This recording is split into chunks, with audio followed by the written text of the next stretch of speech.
प्रेक्षकांनो, तू भेटशी नव्याने या मालिकेचा आजचा 25 जुलैचा भाग तुम्ही ऐकत आहात आणि अतिशय फनी आणि मजेदार असा भाग त्यांनी आज दाखवलाय। सुरुवातीला आपण बघतोय सगळे तुमच्यासारखे नसतात तो सर, अमक्या वेळेला हे तमक्या वेळेला ते, बिचारी बायको कशी मॅनेज करत असेल तू। अभिमन्यू सर चिडतात आणि म्हणतात काय म्हणालीस? आता गौरी म्हणते सर आपण इथे अडकलोय की नाही, आता त्याच्यासाठी आपल्याला प्रयत्न करायला हवे ना, पण आतापर्यंत दोषाला मी फोन केला असता ना तर डोसा आला असता इथे।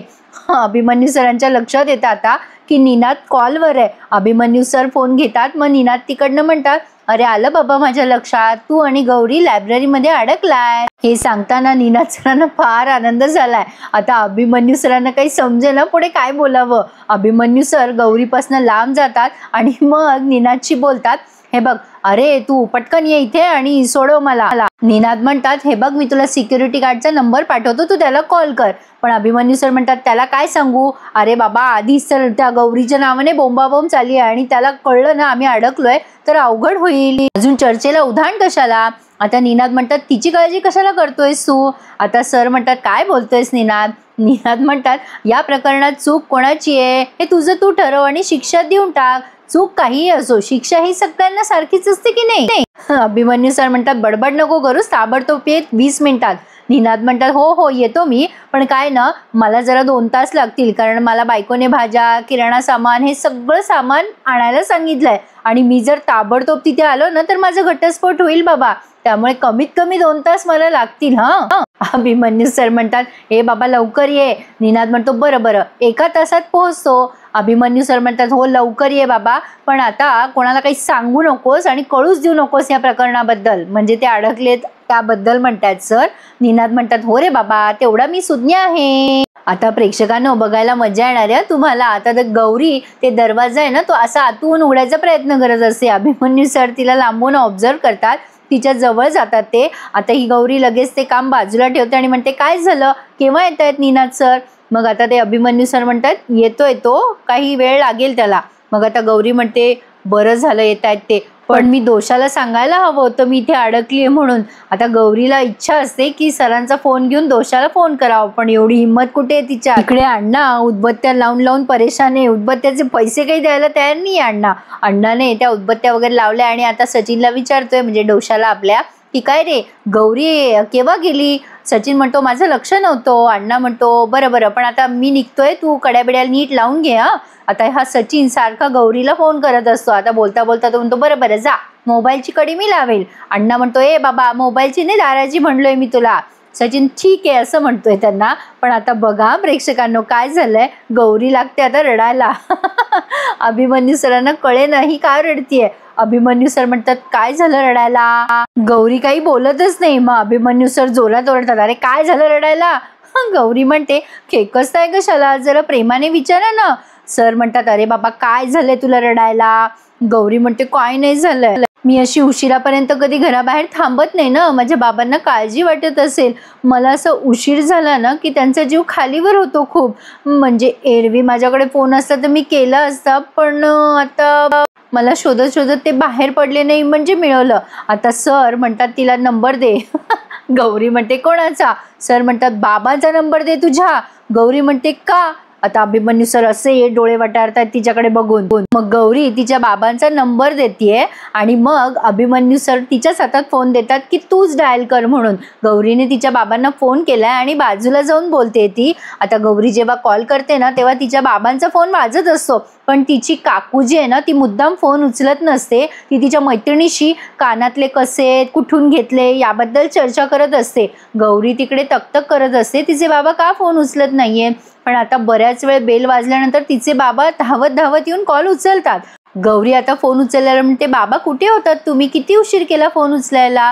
तिचे बाबा म्हणतात अरे बाळा तू कुठेस, मी निघालोस तुला कॉलेजला बघायला। गौरी म्हणते बाबा मला कॉलेजला ना जरा काम आलंय, मी जरा वेळ थांबणार आहे इथे। आता ते तिचे बाबा विचारतात काय ग कोणासोबत आहेस तू? आता गौरी म्हणते बाबा मी इथेच आहे, माझ्यासोबत सर सुद्धा आहेत। आता तिचे वडील विचारतात ते खडूस सर तर नाहीये ना? गौरी म्हणते नाही नाही नाही बाबा तसं काही नाहीये, ते सर तुला त्रास नाही देते ना? गौरी म्हणते नाही हो बाबा। आता तिचे बाबा म्हणतात दे बरं मग त्या सरांना फोन, तुझ्यासोबत कोण आहेत ते. आता गौरी म्हणते बरं देते हा बाबा. त्या गौरीची काकू तिथेच बसलीये, तिचे वडील काय बोलताय गौरीशी ते ऐकायला. आता गौरी अभिमन्यू सरांजवळ जाते आणि म्हणते सर माझ्या बाबांना ना तुमच्याशी बोलायचे, प्लीज बोला ना. आता अभिमन्यू सर तो फोन घेत असतात तेव्हा गौरी म्हणते हे बघा ते ना माझे बाबा आहेत बरं का, जर प्रेमाने बोला हा त्यांच्याशी, अशी वास्कन नका वसकू त्यांच्यावर, एकदम शांतपणे बोला त्यांच्याशी हा. आता अभिमन्यू सर चिडतच तो फोन घेतात. हॅलो असं म्हणतात. आता अभिमन्यू सर, तिचे बाबा म्हणतात सर माझी मुलगी गौरी अहो ती खूप साधी आहे हो, तुम्ही थांबवलंय कामासाठी तिला ठीक आहे, पण तिच्याकडनं काही चूक तर नाही ना झाली आहे, नाही म्हणजे ती चुकली वगैरे असेल तर माफ करा हां तिला. अभिमन्यू सर नुसते हां हूं असं बोलत असतात. हो ठीक आहे. मग आता ते तिचे बाबा म्हणतात अजून एक सांगायचं होतं की तुमच्या कॉलेजचे ते खडूस सर आहेत ना, त्यांच्या तावडीत माझ्या पोरीला सापडू देऊ नका बरं का. आता अभिमन्यू सर रागाने बघताय तिच्याकडे गौरीकडे. गौरीचे बाबा अजून भर घालतात आणि म्हणतात नाही राक्षसापेक्षा कमी नाही म्हणे तो माणूस, अचानकच ओरडतो. आणि आता अभिमन्यू सर जरा चिडतात पण तरी पण पोलाइटली बोलतात ठीक आहे ठेवू का आता फोन. मग तिचे बाबा म्हणतात गौरीचे बरं ठेवा ठेवा.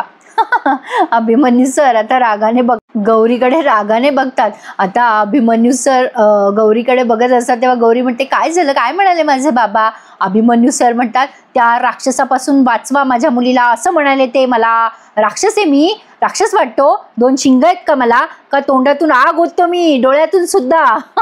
गौरी आता बोलता बोलता त्या एक्सरे मशीनला हात लावते आणि त्याच्यावर त्या माहीची कविता असते ती त्या एक्सरे मशीनवर पडते. आता गौरी पण चिडते आणि म्हणते ए तुम्ही असं नेहमी चिडत असता ना, असं प्रत्येक वेळेला चिडचिड करायलाच पाहिजे का. आता अभिमन्यू सर म्हणतात माझी चूक आहे का, मी चूक केली का. गौरी म्हणते नाही माझं चुकलं, माझ्या वडिलांचं चुकलं, सॉरी सॉरी माफ करा आम्हाला. गौरी आता विचार करते बाबांना पण ना काही कळत नाही, पण असं विचार करता करता तिने त्या मशीनवरती हात ठेवलाय आणि ते स्कॅन होते. आता खाली माहीची कविता आहे त्यामध्ये. आता त्या गौरीच्या आईला निरोप पोहोचवतात तिचे बाबा की गौरी तिच्या सरांसोबत आहे, जरा काम आहे, थोडं उशीर होईल म्हणाली, काळजी नको करूस हं, चांगले वाटले ते सर मला, मी बोललोय त्यांच्याशी स्वतः.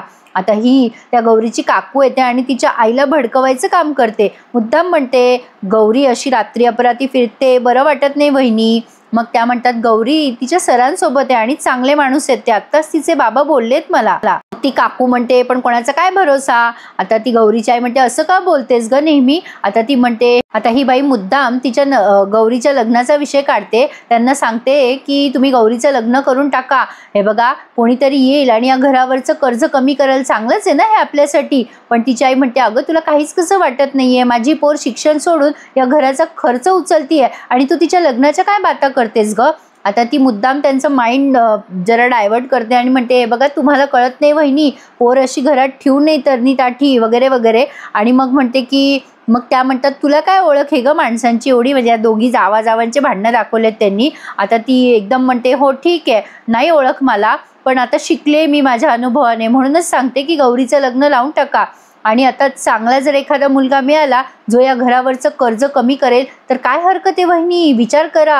आणि आता असं बोलून ती निघून गेली आहे. आणि आता त्या गौरीची आई पण विचारात पडली आहे. पण आता इथून पुढचा प्रसंग अतिशय सुरेख दाखवलाय त्यांनी. अभिमन्यू सर विचार करत असतात गौरीच्या बाबाचा नंबर ॲड करू का, नको मी कशाला ॲड करू, पण पुन्हा ते विचार करतात राहू देतो माझ्याजवळ, कधी काळी गरज पडली तर. आणि ते नंबर सेव्ह करतात. प्रेक्षकांनो तुम्हाला माझा रिव्ह्यू ऐकायला आवडत असेल तर प्लीज एखादा लाईक करत जा, कारण एवढ्या वेळ सतत बोलणं अगदी सोपी गोष्ट नाहीये. सो प्लीज तुम्ही जर लाईक केलं तर मला आणखीन मोटिवेशन मिळतं तुम्हाला छान छान रिव्ह्यू देण्यासाठी.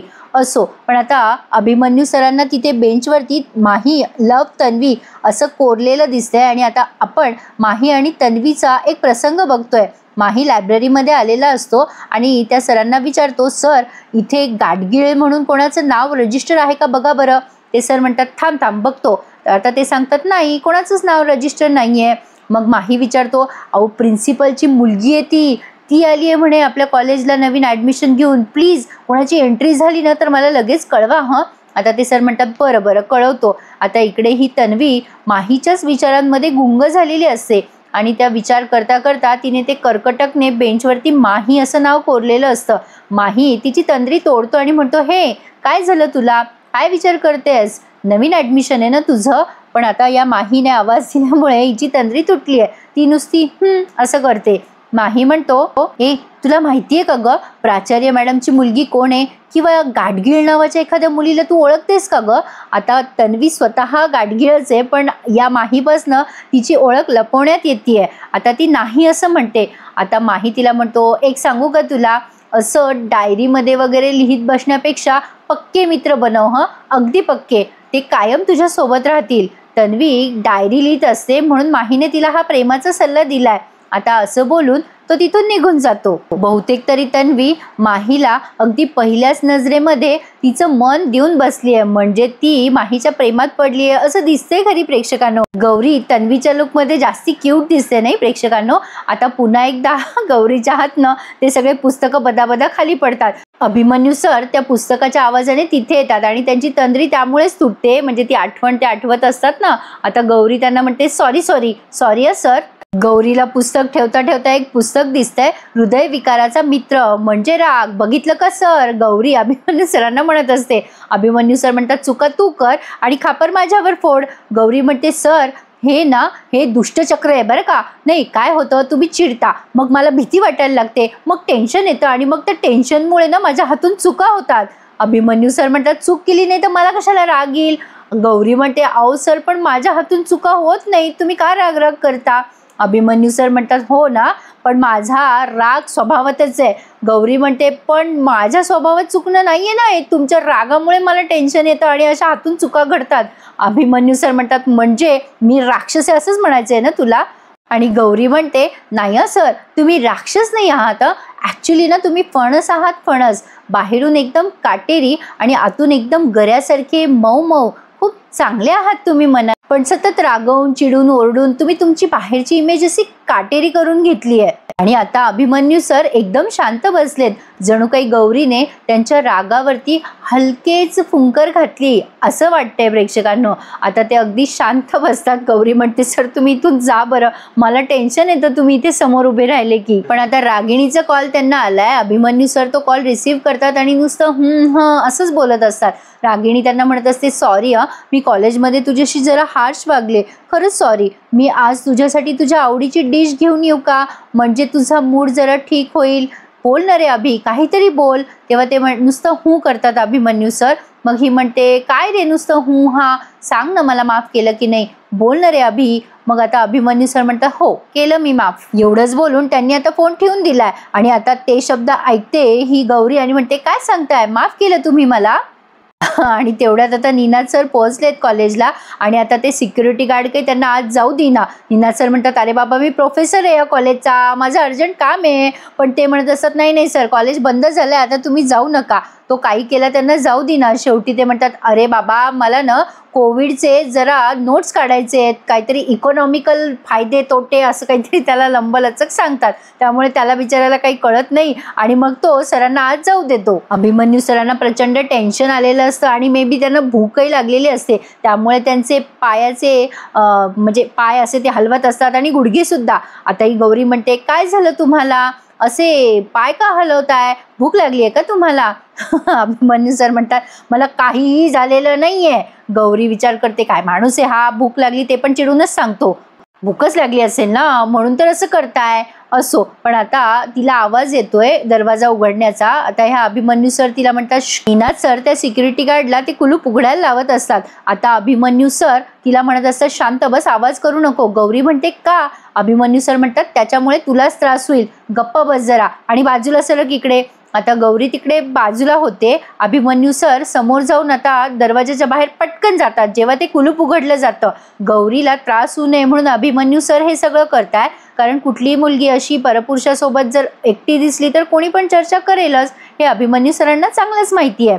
आता दरवाजा उघडल्यानंतर अभिमन्यू सर त्या सिक्युरिटी गार्डवर ओरडतात आणि त्याला असं पाठमोरं करतात आणि म्हणतात, काय रे तुला काही कळतं की नाही, केव्हाचा मी आवाज देत होतो तुला, दार का नाही उघडलंस? आता गौरी पण बाहेर येते दरवाजाच्या, पण आता अचानक तिच्या लक्षात येतं की आतमधली सगळी लाईट सुरू आहेत, म्हणून ती पटपट सगळी लाईट बंद करते. पण तिच्याकडनं त्या एक्सरेचं बटन ऑनच राहतं आणि आता त्यातनं माहीची ती तू भेटशी नव्याने ही कविता बाहेर आली आहे आणि आता त्या कवितेवरती काय काय चर्चा होईल हे आपल्याला पुढच्या भागात दिसणार आहे प्रेक्षकांनो. आता पुढे त्यांनी तोच प्रोमो दाखवलाय. या गौरीने छान स्वयंपाक केलाय आणि गौरी म्हणते तुम्ही लग्न करून टाका, अजूनही तुम्हाला कोणीतरी भेटेल. बराच मोठा भाग होता प्रेक्षकांनो. लाईक आणि चॅनलला सबस्क्राईब करायला विसरू नका.